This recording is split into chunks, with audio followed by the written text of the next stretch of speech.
कल अमित शाह झंझारपुर में रैली करने वाले हैं और अब आप सोचेंगे कि उन्होंने झंझारपुर को ही क्यों चुना। तो हम आपको विस्तार से समझाएंगे कि आखिर अमित शाह ने झंझारपुर को ही क्यों चुना है कि बिहार के झंझारपुर लोकसभा क्षेत्र में हम अगर रैली करते हैं तो हमें फायदा होगा। अब हम विस्तार से आपको इस बारे में समझाएंगे कि आखिर झंझारपुर ही भाजपा के लिए मेन सीट क्यों रहा, ये विस्तार से समझाएंगे। लेकिन उसके पहले नमस्कार, मेरा नाम शशांक पांडे, आप जनता जंक्शन पर मुझे देख रहे हैं, कैमरे के पीछे विशाल खड़े हैं। और अब हम आते हैं कि झंझारपुर लोकसभा सीट पर अमित शाह की रैली भाजपा के लिए कितने फायदेमंद होगी।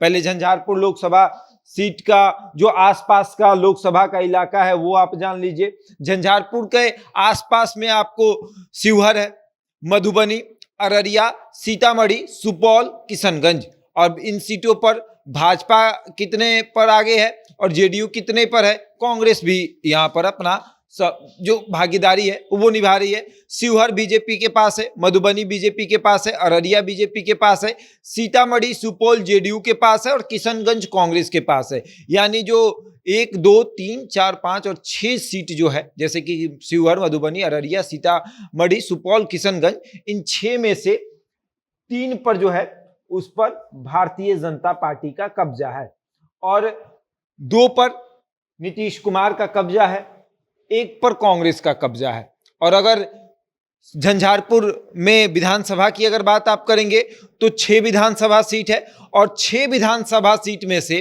1 पर भारतीय जनता पार्टी का कब्जा है, 2 पर जेडीयू का कब्जा है, 1 पर राजद का कब्जा है, 1 पर कांग्रेस का और 1 पर सीपीआई का कब्जा है।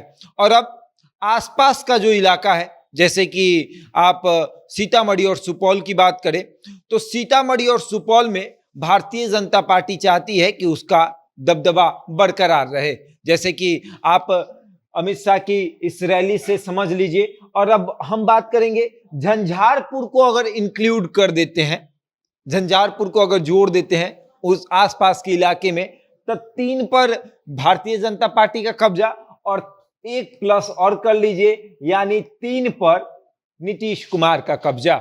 जी हां, झंझारपुर को ऐड करते हैं तो 7 लोकसभा सीट और 7 लोकसभा सीट में से 3 पर जेडीयू का कब्जा, 3 पर भारतीय जनता पार्टी का कब्जा और 1 पर कांग्रेस का कब्जा। और अब अमित शाह चाहते हैं कि ये जो 3 पर इनका कब्जा है इस पर भारतीय जनता पार्टी का कब्जा हो जाए।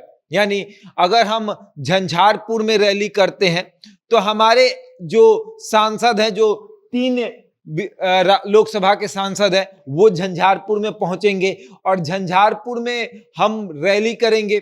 और जब रैली करेंगे तो झंझारपुर पर अपना कब्जा तो हो ही जाएगा और आसपास का जो लोकसभा है, जैसे कि सुपौल और सीतामढ़ी, यहां भी हमारा कब्जा हो सकता है। और यहां पर जब कब्जा हो जाएगा तो 2025 में भी फायदा होगा, 2024 में तो फायदा होगा ही, 2025 में भी फायदा होगा। और अमित शाह लगातार ये प्रयास कर रहे हैं कि बिहार का हर लोकसभा कवर कर लिया जाए, हर लोकसभा में जाकर रैली किया जाए और वहां पर जेडीयू की औकात जो है वो बताई जाए। जेडीयू के पास अभी जो 16 सांसद हैं और आप इस बात को समझ लीजिए कि 16 लोकसभा में भारतीय जनता पार्टी का वरिष्ठ नेता रैली करेगा।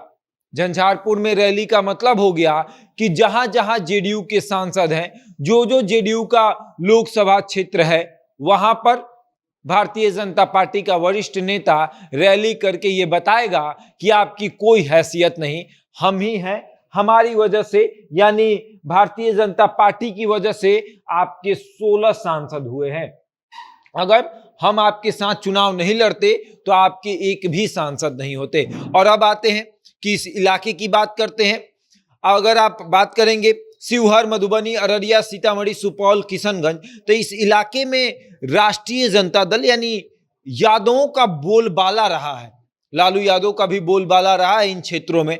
और अमित शाह झंझारपुर में इसलिए भी जा रहे हैं कि झंझारपुर लोकसभा क्षेत्र जो है वो हमेशा से लालू यादव का गढ़ माना जाता है, या यूं कहें कि यादवों का एक बहुत बड़ा गढ़ है। तो अमित शाह चाहते हैं कि यादवों के गढ़ में भी हम जाकर एक बार रैली करके तमाम लोगों को ये दिखा देना चाहते हैं कि अब जो यादव है वो अमित शाह के साथ आ चुके हैं, वो भारतीय जनता पार्टी के साथ आ चुके हैं। और इसीलिए कल देख लीजिएगा आप, कल उस मंच से नीतीश कुमार की अंतरात्मा जगाई जाएगी, कल उस मंच से लालू परिवार पर हमला किया जाएगा, कल उस मंच से ये बताया जाएगा कि किस तरीके से सनातन खतरे में है, कल उस मंच से ये भी बताया जाएगा कि नीतीश कुमार ने जनता के वोट का अपमान किया, नीतीश कुमार को जनता ने वोट भाजपा के साथ रहने के लिए दिया था, लेकिन नीतीश कुमार ने उनका वोट लेकर राजद का साथ देना सही समझा। इन तमाम विषयों पर भी चर्चा होगी।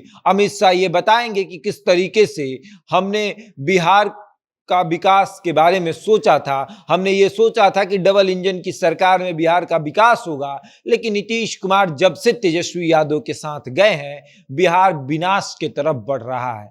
कल इस बात की चर्चा होगी कि किस तरीके से बिहार में अपराधियों का मनोबल बढ़ गया है। कल इस बात पर भी चर्चा होगी कि झंझारपुर लोकसभा क्षेत्र में कार्य बिल्कुल नहीं हो रहा है, क्योंकि यहाँ के सांसद जेडीयू के हैं। अगर भारतीय जनता पार्टी के रहते तो यहां पर काम में बहुत तेजी आती।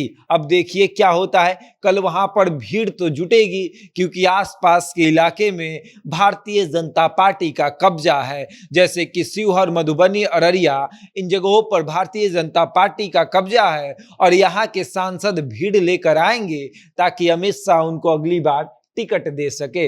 यानी ये रैली सफल तो मानी ही जा रही है, लेकिन कल उस मंच से एक तरीके से नीतीश कुमार की अंतरात्मा जगाई जाएगी और ये प्रयास भी किया जाएगा कि 2024 से पहले नीतीश कुमार भारतीय जनता पार्टी के साथ आकर एक बार फिर से सरकार बनाए। बहरहाल आगे देखिए क्या होगा। इस खबर में इतना ही, बने रहे हमारे साथ और देखते रहे जनता जंक्शन।